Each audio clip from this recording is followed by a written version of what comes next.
Welcome to Venky pen works. 1969 తొలిదశ తెలంగాణ ఉద్యమం గురించి మనము చెప్పుకుంటున్నాము.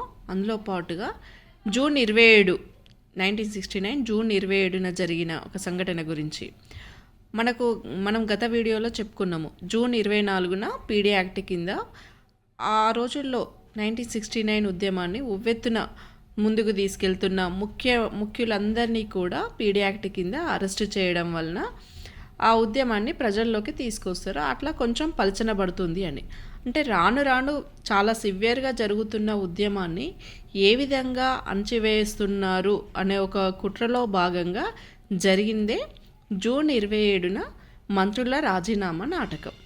సో ఇక్కడ ఆ రోజు అప్పుడు మంత్రివర్గంలో మన తెలంగాణ తరపు నుండి మొత్తం 9 మంది మంత్రులు ఉన్నారు.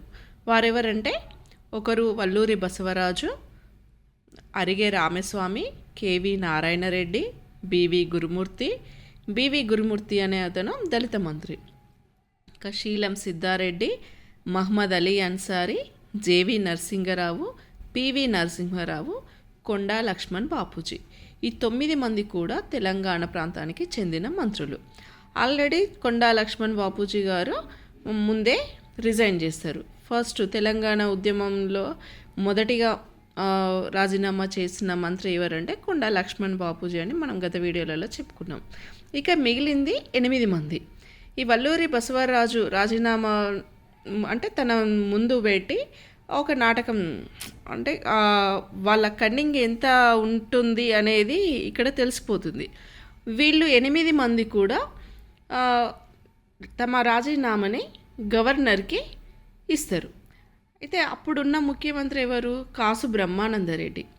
ముఖ్యమంత్రి కూడా తన రాజీనామాని ఏఐసిసి అధ్యక్షులు, అప్పుడు కేంద్రంలో ఉన్న ఏఐసిసి అధ్యక్షులు నిజలింగప్ప తనకిస్తాడు. ఒక రాష్ట్రానికి ఉన్న ముఖ్యమంత్రి తన రాజీనామాని ఆ రాష్ట్ర గవర్నర్కి ఇవ్వాలి. కానీ కాసు బ్రహ్మానందరెడ్డి గవర్నర్కి ఇవ్వకుండా ఏఐసిసి అధ్యక్షునికి ఇస్తారు. ఎందుకు? అప్పుడు కేంద్రంలో ఉన్న ప్రభుత్వం కాంగ్రెస్ గవర్నమెంటే, ఇక్కడ స్టేట్లో ఉన్నది కూడా కాంగ్రెస్ ఉండే. మళ్ళీ అందులోనూ నిజలింగప్ప ఈ కాసు బ్రహ్మానందరెడ్డికి చాలా దగ్గరవాడు. సో గవర్నర్కి ఇవ్వకుండా ఏఐసిసి అధ్యక్షునికి ఇస్తారు. ఇక ఏఐసిసి అధ్యక్షుడు తెలంగాణకు చెందిన ఈ 8 మంత్రుల రాజీనామాలని గవర్నర్కి, ఈ 8 మంది మేము గవర్నర్కి ఇస్తారు. ఇక నిజలింగప్ప గవర్నర్ ఈ రాజీనామాలను ఆమోదించొద్దు అని చెప్పడంతో వాళ్ళ రాజీనామాలు ఆమోదించబడవు. ఇక నిజలింగప్పకి తన మంత్రి పదవికి ముఖ్యమంత్రి రిజైన్ చేస్తూ కాసు బ్రహ్మానందరెడ్డి జూన్ 27న ఇస్తే, మళ్ళీ ఒక మీటింగ్ పెట్టుకొని జూలై 6న మళ్ళీ సపోర్ట్ తీసుకొని మళ్ళీ సీఎం అవుతాడు. జూన్ 27నేమో ఏఐసిసి అధ్యక్షునికి రాజీనామాని ఇస్తాడు. ఎందుకు? తెలంగాణ మంత్రులు రిజైన్ చేస్తున్నారు అని తనకంటే వాళ్ళు గవర్నర్కి ఇచ్చే ముందే ఇచ్చి తన ముఖ్యమంత్రి పదవికి రాజీనామా చేస్తారు. మళ్ళీ తర్వాత ఏమవుతుంది? జూలై 6న మళ్ళీ మీటింగ్ పెట్టి అందరి సపోర్ట్ తోటి మళ్ళీ సీఎం అవుతాడు. ఇక సీఎం అయిన తర్వాత ఈ 8 మంది రాజీనామా చేసిన రాజీనామాలు ఎవరి దగ్గర ఉన్నాయి? గవర్నర్ దగ్గర ఉన్నాయి. అప్పుడు సీఎం పదవిలో ఉండి ఆ 8 మంది మంత్రుల రాజీనామాలను గవర్నర్చే ఆమోదింపజేస్తాడు. అంటే ఇక్కడ మనం ఒకటి అర్థం చేసుకోవచ్చు.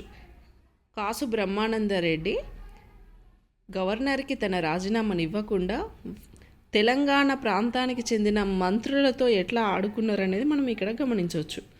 సో ఆ 8 మంది రాజీనామాలు ఆమోదింపజేసి తన కొత్త మంత్రివర్గంలో ఈ 8 మందిలో ఒక 4 మాత్రమే తీసుకుంటాడు. ఆ 4 ఎవరంటే మహమ్మద్ అలీ అన్సారీ, జేవి నరసింగరావు, పివి నరసింహారావు, శీలం సిద్ధారెడ్డి. ఇక మిగతా 4 కొత్త వాళ్ళని తీసుకుంటారు. ఆ వాళ్ళు పురుషోత్తం రెడ్డి, రోడం మిస్త్రీ, సంజీవరెడ్డి, జలగం వెంగళరావు. కొత్త 8 మందిలో ఏమో 4 తీసుకొని మరో కొత్త 4 తీసుకుంటారు. అంటే ఇక్కడ తెలంగాణ ప్రాంతీయుల మధ్యనే చిచ్చు పెట్టి ఉవ్వెత్తున జరుగుతున్న ఉద్యమాన్ని పక్కదారి పట్టించడానికి ఇది రాజీనామాల నాటకం అనేది ప్లే చేసిండ్రనేది మనము చెప్పుకోవచ్చు. సో ఇక్కడ మళ్ళీ జేవి నరసింహారావుకి డిప్యూటీ సీఎం పదవి ఇస్తాడు. సో ఇక అప్పటికే పీడీ యాక్ట్ కింద ముఖ్యులు చెన్నారెడ్డి, కొండా లక్ష్మణ్ బాపూజీ లాంటి, అచ్యుతరెడ్డి లాంటి వాళ్ళ ముఖ్యులందరూ కూడా సీరియస్గా ఉన్న వాళ్ళంతా కూడా పీడీ యాక్ట్ కింద అరెస్ట్ చేయబడారు. ఇక ఉన్న మంత్రుల మధ్యనే చిచ్చు పెట్టి తెలంగాణ ఉద్యమాన్ని పల్చన చేయడానికి ఇదొక కారణంగా చెప్పుకోవచ్చును. Thank you.